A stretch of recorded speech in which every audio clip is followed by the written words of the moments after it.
And mga Diyas, meron naman tayong in-order sa Shopee para sa Inmax 155. Kakakabitan natin ng mini driving light at dual contact horn. So ito yung mga dumating, yung bracket na to para sa mini driving light. Shenlo. Ayan. Naka-front camera tayo. Baliktad yung kanyang letra. Shenlo. Ayan.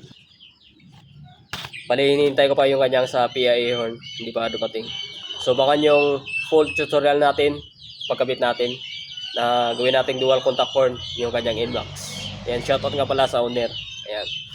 So, hintay pa natin yung kanyang sa PIA horn. Ito lang dumating. Gusto niyo order nito, itong bracket na to para sa mini driving light. Mini driving light nyo, lagay ko lang yung link dyan sa comment section.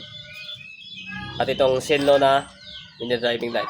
Comment section yung link gusto niyo order. At kung kayo ay nakatingin sa ating YouTube channel, dyan sa screen. Yan. Abangan yung full tutorial natin ito. Pagkabit natin. God bless.